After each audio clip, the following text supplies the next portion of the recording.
El viento aullaba entre las estructuras metálicas de la Torre Eiffel, arrastrando consigo la llovizna fría de la madrugada parisina.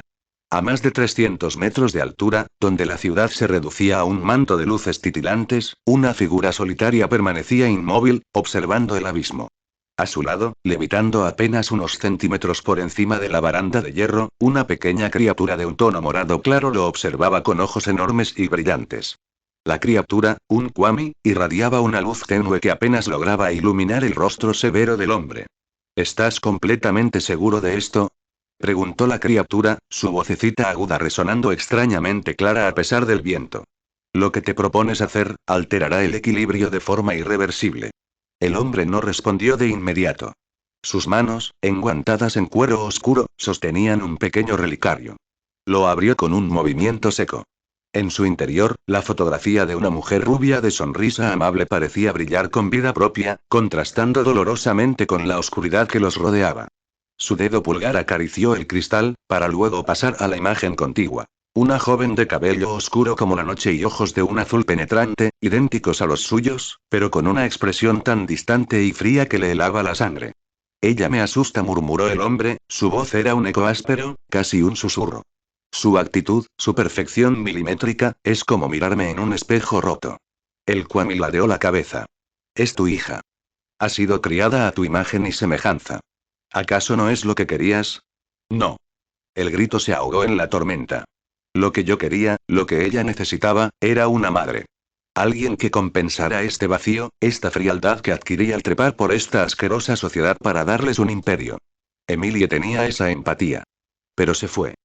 Y ahora, Marinette, hizo una pausa, recordando el informe de seguridad de esa misma tarde. Ella cree que no sé lo del incidente en el callejón. Que no sé cómo desarmó a esos ladrones para salvar a esa chiquilla que quiere ser periodista. Es fuerte, sí, pero su corazón se está endureciendo. El hombre cerró el relicario con un chasquido. Recordó, con una agonía que nunca menguaba, los años de desesperación. 33 años tenían cuando intentaron el milagro.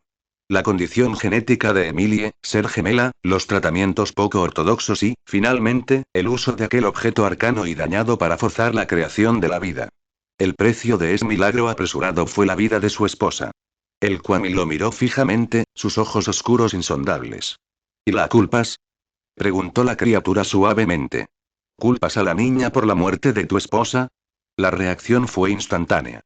El hombre giró sobre sus talones, sus ojos centelleando con una furia irracional, tan intensa que el propio viento pareció detenerse.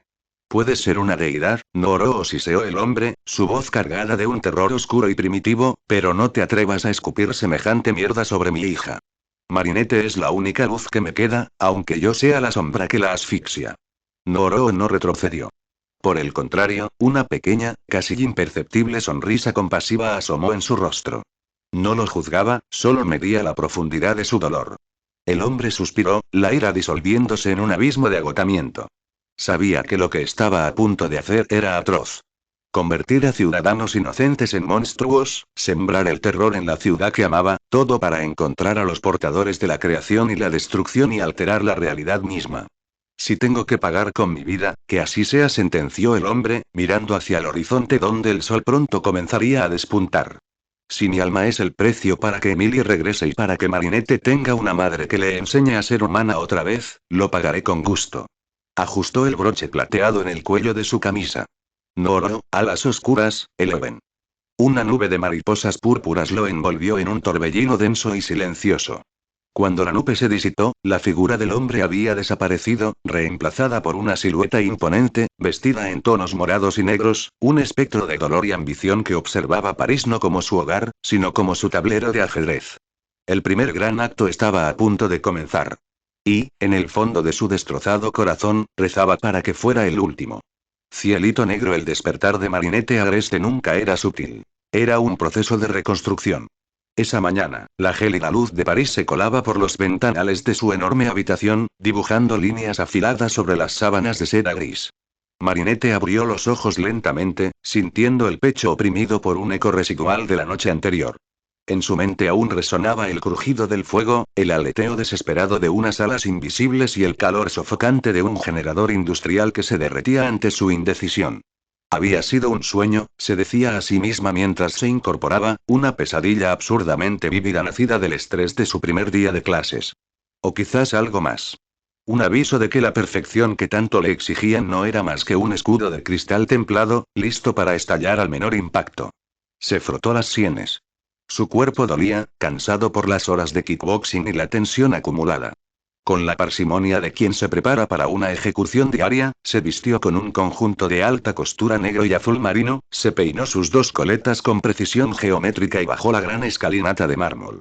Se preparaba mentalmente para el habitual escenario. La mesa desierta, el plato con 3 rodajas de manzana verde, el zumo de apio y la mirada ausente de Natalie repasando un itinerario que la ahogaba. Sin embargo, al cruzar el umbral del comedor, el aroma que la recibió no pertenecía al catálogo de privaciones de una modelo del top 20 mundial. No olía a verde. Olía a mantequilla clarificada, a estragón fresco y al mar. Sobre la inmensa mesa de roble negro no estaba el plato minimalista de siempre. En su lugar, un festín de langosta perfectamente cocida, aderezada con una salsa termidor dorada y humeante, presidía el espacio. Y detrás de la vajilla de porcelana fina, de pie y con las mangas de la camisa blanca arremangadas con pulcritud, estaba su padre. Gabriel Agreste no sostenía su tableta digital. Tenía los ojos fijos en ella. Te has levantado tarde, Marinette, dijo Gabriel. Su voz, habitualmente un bloque de hielo indescifrable, arrastraba esta vez una nota extraña, casi cálida. Me tomé la libertad de preparar el almuerzo yo mismo. Sé que tu dieta de modelaje es estricta, pero hoy considero que es un día especial. Marinette se quedó inmóvil junto a la silla de respaldo alto. Observó la langosta y luego a su padre. Su mente, siempre analítica, retrocedió en el tiempo. Sabía perfectamente por qué su vida se había convertido en un torbellino de exigencias insoportables. Tras la enfermedad rara que se había llevado a su madre, Gabriel la había sepultado bajo una luz de actividades. Clases de piano a las 6 de la mañana, equitación, actuación dramática, danza contemporánea, idiomas y kickboxing. El mundo exterior creía que Gabriel Agreste era un visionario moldeando a la heredera perfecta. Marinette, sin embargo, sabía la amarga verdad. Su padre simplemente no sabía qué hacer con el dolor. Creyó, de manera tan ingenua como cruel, que el luto de una niña de 10 años se podía reparar manteniéndola tan ocupada que no le quedara un solo segundo para pensar, para recordar, para llorar. Y Marinette había fingido aprenderlo todo. Había adoptado la máscara de la excelencia robótica solo para que la dejaran en paz, acumulando en su interior una rabia sorda y eléctrica que amenazaba con devorarla. Ambos lo sabían. Era un pacto de silencio implícito entre los dos sobrevivientes de la mansión. Gracias, padre, respondió Marinette con cortesía perfecta, sentándose a la mesa. No sabía que el gran diseñador aún recordaba cómo usar los utensilios de cocina. Hay cosas que el tiempo no puede borrar, por mucho que lo intentemos, replicó Gabriel, tomando asiento frente a ella. El silencio volvió a instalarse, pero esta vez no era el vacío ensordecedor de los días comunes. Mientras Marinette probaba el primer bocado delicioso, absurdamente rico en comparación con su dieta habitual, Gabriel la observaba en un mutismo contemplativo. A los ojos de París, Gabriel Agreste veía a su hija como el producto definitivo de su marca, la princesa azul. Pero la realidad era infinitamente más oscura. Gabriel la miraba y, por encima de la modelo de fama mundial, seguía viendo a la niña de 10 años que regresó de aquel funeral de estado. Un funeral falso. Gabriel cerró los puños bajo la mesa al recordar el ataúd cerrado. Un ataúd que no contenía el cuerpo de Emilie, sino restos de carne de carnicería comprados al por mayor para simular el peso de un cadáver que no existía. El verdadero cuerpo de Emilie descansaba en un féretro de cristal en el sótano secreto de la mansión, preservado por la magia marchita del Miraculous del pavo real. Gabriel había hecho todo eso para proteger a su hija. No quería que Marinette supiera jamás que ella era un milagro forzado, un sentimonstruo nacido de un objeto dañado. No quería que cargara con el peso de saber que su propia existencia había drenado la vida de su madre. Pero el daño ya estaba hecho. Gabriel nunca olvidaría la mirada de Marinette el día del entierro simulado. Sus ojos azules, empañados por las lágrimas, mientras le preguntaba: «¿Fue mi culpa, papá? Yo maté a mamá». Emilie, en su dolor y delirio final, le había dicho a Marinette unas últimas palabras que pretendían ser un consuelo, pero que se convirtieron en una maldición. A pesar de lo que me pase, mi vida, siempre quise tenerte. Volvería a pagar el precio una y mil veces. Para una niña pequeña, aquellas palabras solo confirmaron la sospecha más terrible. Su nacimiento había sido el detonante de la muerte de su madre. La culpa se había enraizado en el pecho de Marinette como una hiedra venenosa, y Gabriel, sumido en su propia desesperación, había olvidado qué responderle en ese momento. Había dejado que la hiedra creciera. ¿Te agrada la comida, mi cielito negro? Preguntó Gabriel de repente, interrumpiendo el flujo de memorias de ambos. El apodo flotó en el aire con un peso melancólico. Cielito negro. Era un apelativo que Emilie le había dado y que Gabriel solo usaba en los momentos de extrema vulnerabilidad. Maricielo, la niña de cabello tan oscuro y profundo que recordaba a un cielo nocturno desprovisto de estrellas. Un vacío hermoso, impresionante y carente de luz que, de alguna manera, lograba cautivar a cualquiera que lo mirara. Está perfecta, padre, dijo Marinette, bajando la mirada hacia su plato para ocultar el repentino temblor de sus ojos. Hacía mucho que no me llamabas así. Estás creciendo muy rápido, Marinette, susurró Gabriel, su mirada perdida en algún punto detrás de su hija. Pronto será tu cumpleaños. 17 años. Una edad importante. Marinette arqueó una ceja, recuperando de inmediato su fachada analítica. ¿Otro evento benéfico? ¿O una nueva sesión de fotos para la colección de primavera? No. Este año será diferente, declaró Gabriel, enderezando la espalda y recuperando parte de su porte aristocrático. Tu madre dejó un mensaje para ti. Un registro digital que debía ser entregado cuando cumplieras esta edad. Un mensaje que te explicará muchas cosas. Marinette apretó los labios, conteniendo una mueca de escepticismo. ¿Un mensaje de Emilie? En el estado de deterioro físico y mental en el que su madre se encontraba durante sus últimos meses, dudaba seriamente de que hubiera sido capaz de grabar un mensaje coherente, y mucho menos uno que tuviera sentido. Para ella, probablemente no sería más que otro intento de su padre por justificar el altar de sacrificios en el que habían convertido sus vidas. Ya veo, se limitó a decir Marinette, apartando el plato de langosta a medio terminar. Lo esperaré con interés. Si me disculpas, el chofer debe estar esperándome fuera. No quiero llegar tarde en mi segundo día. Gabriel asintió en silencio, observándola levantarse. Que tengas un buen día, Marinette. Y recuerda quién eres. Una agreste no se mezcla con el desorden del mundo. Lo domina. La joven no respondió.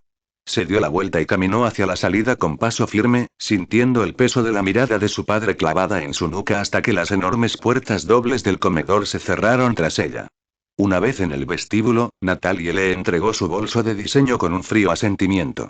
Al cruzar el umbral de la mansión y pisar la acera, el aire de París la golpeó con la realidad cotidiana de la que tanto intentaba escapar. La imponente limusina plateada ya estaba estacionada junto a la acera, con el gorila sosteniendo la puerta abierta.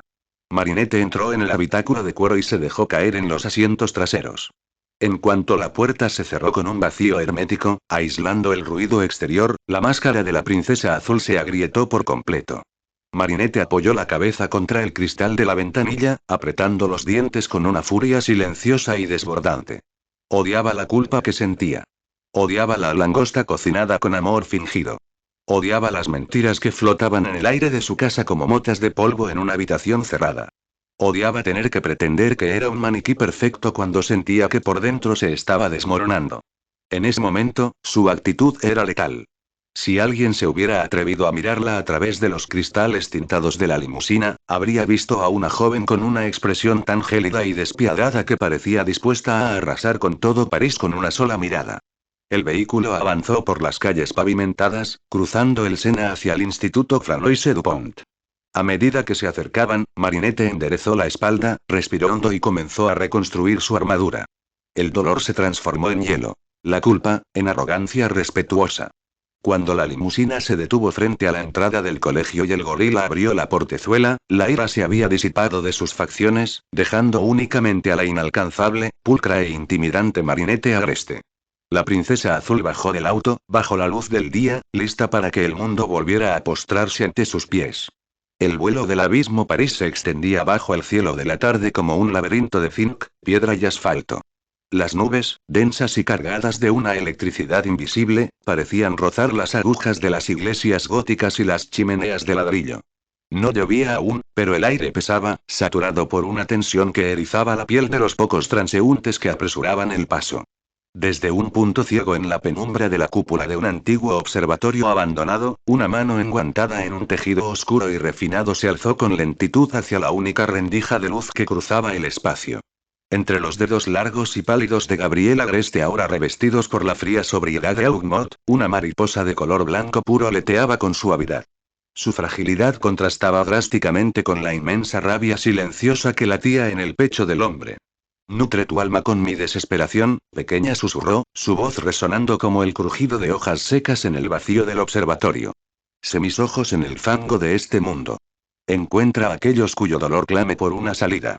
Una neblina de color morado oscuro, surcada por diminutos filamentos de energía violeta que semejaban relámpagos microscópicos, brotó de la palma de su mano. La mariposa blanca absorbió la oscuridad con avidez. Sus alas se tiñeron de un púrpura eléctrico, y un aura de estática crujió a su alrededor cuando el insecto, ahora convertido en un agente de la voluntad ajena, batió las alas con una fuerza antinatural. Con un movimiento grácil, Gabriel abrió los dedos. La criatura oscura se precipitó hacia el exterior, descendiendo como una mota de ceniza encendida a través de los tejados parisienses, buscando la vibración del sufrimiento humano. París ya no era seguro. El primer gran acto del titiritero había comenzado. En el humilde consultorio del Distrito 3, el silencio fue quebrado por un tintineo violento. El cuenco de agua consagrada del maestro Fu comenzó a vibrar con tal intensidad que las gotas saltaban por los bordes de la arcilla, evaporándose antes de tocar la mesa de madera.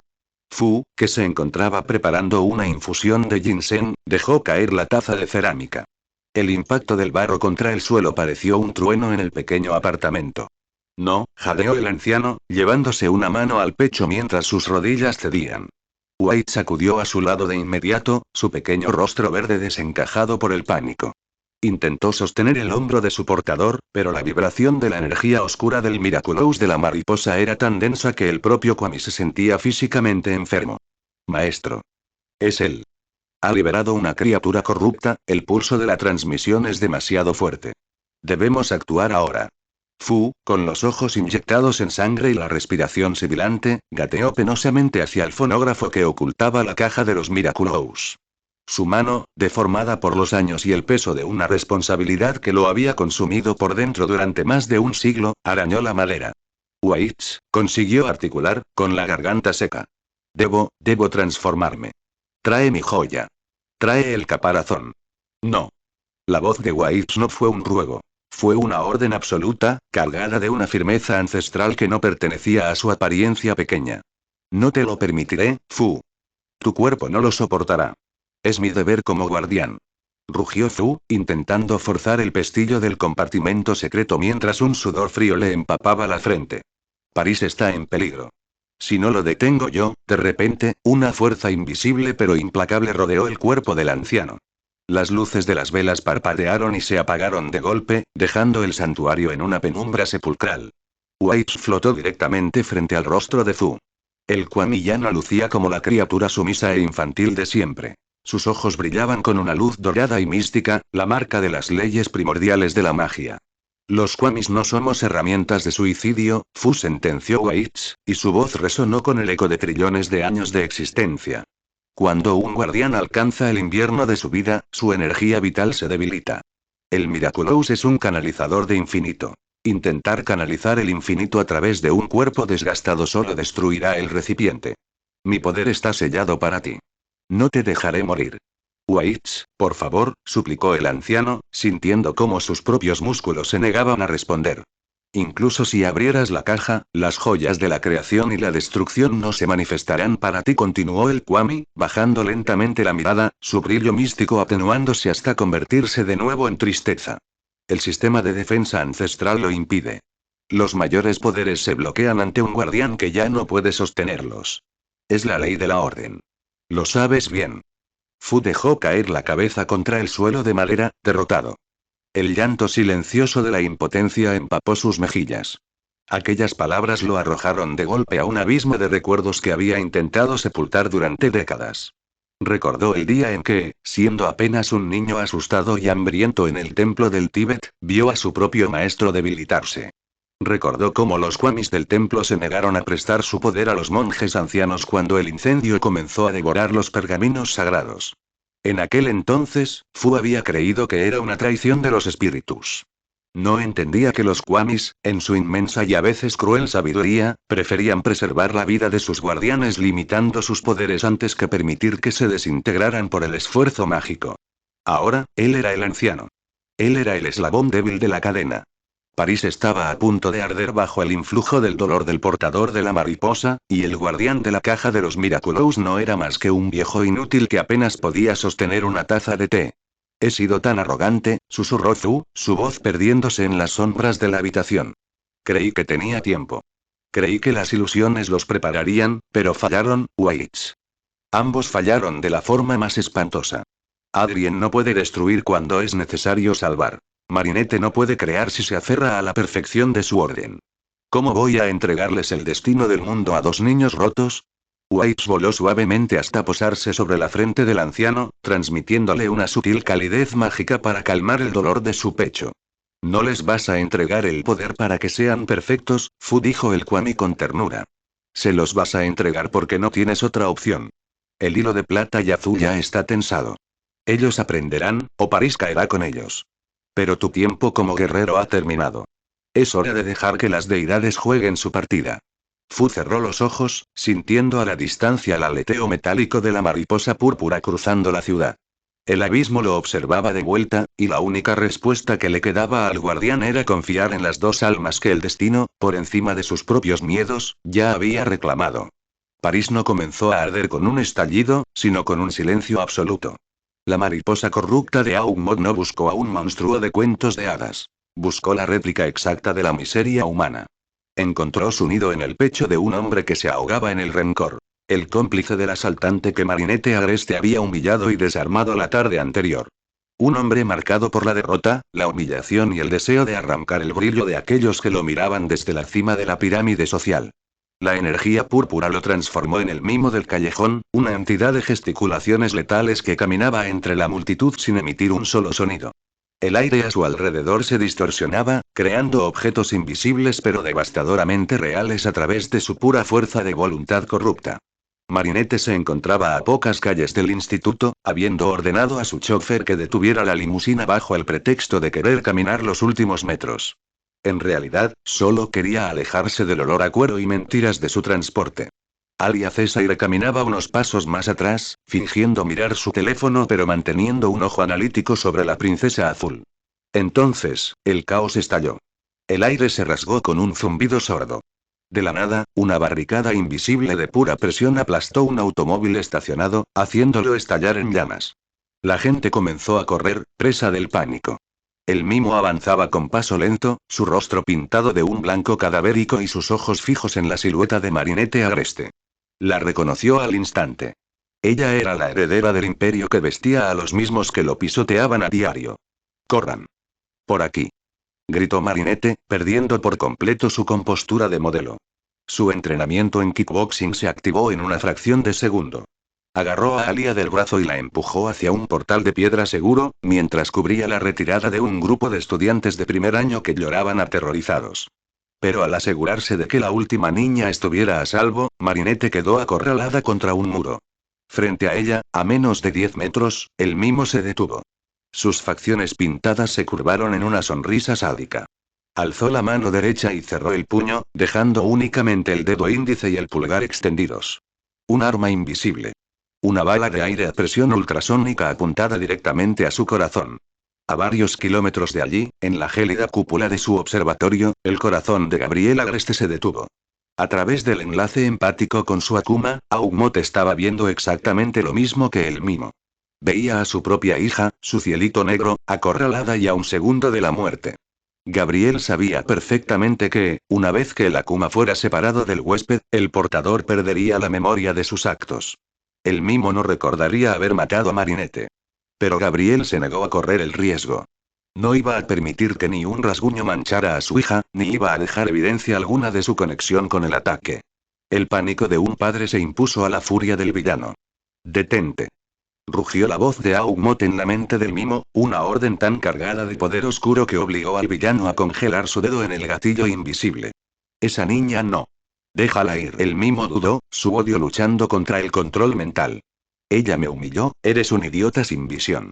Siseó Aumot, inyectando su propia autoridad para doblegar la voluntad del villano.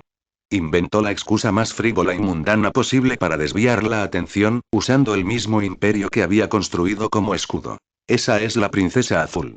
Gabriel Agreste ha apostado millones de euros en su próximo certamen de diseño internacional. Si le tocas un solo cabello, la ira económica y política de su imperio te aplastará antes de que puedas saborear tu venganza. Déjala. Vea por el puente. Destruye a la plebe, no a la inversión. En el observatorio, Gabriel cerró los ojos detrás de su máscara de plata, sintiendo unas profundas ganas de vomitar. Se estaba insultando a sí mismo de la forma más vil. Utilizar la tiranía con la que había moldeado la vida de su hija, las clases, los modelajes, los concursos, usar todo ese sufrimiento como una mera excusa narrativa para salvarla le demostró cuán bajo había caído.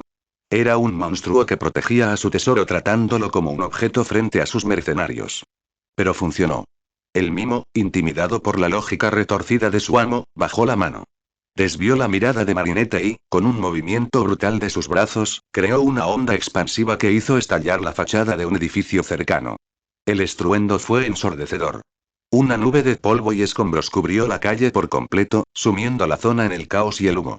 Al mismo tiempo, en la Plaza de la Concordia, la onda expansiva del ataque colateral desestabilizó el andamiaje de un monumento. Una enorme viga de hierro se desprendía hacia una madre y su hijo pequeño. Adrien Dupin-Chen no lo dudó. Con un grito que desgarró su garganta, se lanzó bajo la estructura en caída. Usó toda su fuerza para sostener la vida, sintiendo cómo sus huesos crujían bajo el peso del metal. En ese preciso instante de caos simultáneo, Marinette envuelta en la nube de polvo del callejón y Adrien sepultado bajo el derrumbe en la plaza, el tiempo se detuvo. Nadie los vio desaparecer. La conmoción provocada por el mimo fue la cortina de humo perfecta. Las conciencias de Marinette y Adrien fueron arrancadas del plano físico, arrastradas hacia un nexo espiritual más allá del tiempo. Marinette abrió los ojos en un vacío carmesí. Frente a ella, sobre un trono de hilos de seda que brillaban con luz propia, Tiki la observaba. Pero no era una criatura tierna. Era la personificación de la creación, una deidad imponente y analítica. ¿Te asustó la muerte, princesa azul? Preguntó Tiki, su voz melodiosa pero cargada de ironía. Con un chasquido de sus dedos de luz, el espacio mostró la ilusión del día anterior. El generador, el fuego, los pájaros ardiendo mientras Marinette intentaba reparar inútilmente. Fallaste ayer porque tienes miedo de romper las reglas. Eres la muñeca perfecta de tu padre. Te hubieras dejado disparar hoy antes de mancharte el vestido si pudieras. Me interpuse para salvar a las niñas. Exclamó Marinette, enfurecida. Instinto básico, replicó la diosa, flotando a su alrededor como un depredador acechando a su presa. Eres un genio creador, Marinette, pero vives en una prisión. La creación exige romper la tela para hacer un traje nuevo. Si quieres que tu vida y tu mundo dejen de ser un concurso dictado por Gabriel Agreste, debes aceptar mi poder. Te ofrezco la herramienta para reescribir la realidad. ¿O prefieres volver al polvo y seguir siendo la inversión millonaria de papi? En un abismo de tormentas de ceniza esmeralda, Adrien enfrentaba a Plague. El cuamifelino de la destrucción era enorme, una sombra con ojos verdes radiactivos que destilaban pura malicia y poder. Mira qué patético, ronroneó Plague, mostrando en el aire la ilusión del camión aplastando al gato. Ayer intentaste salvar una vida con las manos desnudas y fracasaste miserablemente. Y hoy, panaderito, estás a punto de que una viga te parta la columna vertebral. ¿Por qué? Porque te aterra destruir. Adrien apretó los dientes, sintiendo aún el dolor fantasma del peso sobre sus hombros. Yo solo quiero proteger a los míos. Y no puedes hacerlo si eres débil. Rugió Plague, su voz resonando como truenos. La destrucción no es maldad, niño ingenuo. Es el fin de las cosas que te atan. Es la demolición del obstáculo. Si no aceptas romper el mundo cuando es necesario, el mundo te romperá a ti y a los que amas. Te ofrezco la fuerza para demoler cualquier amenaza. Tómalo, y nunca más volverás a ser aplastado. Tiki y Plague eran manipuladores expertos, deidades que llevaban eones jugando con las emociones de los mortales. Sabían exactamente qué botones presionar. Usaron la culpa y el miedo de los fracasos de las ilusiones no para desanimarlos, sino para obligarlos a forjar una voluntad de acero. En el nexo dimensional, las mentes de Marinette y Adrien se sincronizaron. Ambos entendieron que las palabras hirientes de los dioses ocultaban una verdad innegable. No podían ser libres si seguían siendo las versiones obedientes de sí mismos. Tenían que aceptar su rol, sus poderes, su destino. Acepto el diseño, murmuró Marinette, sus ojos azules brillando con una rebeldía que Gabriel Agreste jamás había logrado extinguir. Rediseñaré este mundo. Acepto el cataclismo, sentenció Adrien, sus ojos dorados reflejando la tormenta de cenizas. Romperé lo que intente aplastarnos. Las deidades sonrieron al unísono, satisfechas. El trato estaba sellado. El tiempo volvió a correr con la violencia de un chasquido eléctrico. En el callejón de París, el humo se disipó de golpe. Pero Marinette Agreste ya no estaba acorralada contra el muro. De la espesa nube de polvo emergió una figura alta, enfundada en un traje de combate táctico. Placas protectoras de color negro carbón se alternaban con un rojo carmesí vibrante y motas asimétricas. Un antifaz que parecía fundido con su piel cubría su mirada gélida y letal. Ladybug hizo girar su yo-yo metálico, el zumbido eléctrico partiendo el aire, lista para despedazar la amenaza. Al mismo tiempo, en la plaza, la enorme viga de hierro jamás aplastó a Adrien. Un destello de luz esmeralda la desintegró en partículas de óxido antes de tocar el suelo. De entre los restos cenicientos se irguió Chad Noir, vistiendo un traje de cuero oscuro, ágil y salvaje, con botas de suela silenciosa y unas garras afiladas que reflejaban la poca luz del sol. Sus ojos verdes y felinos escanearon la ciudad, exhalando el aire de la verdadera libertad. Las marionetas habían cortado sus hilos. El juego de los dioses había comenzado, y París estaba a punto de presenciar la furia de sus nuevos campeones.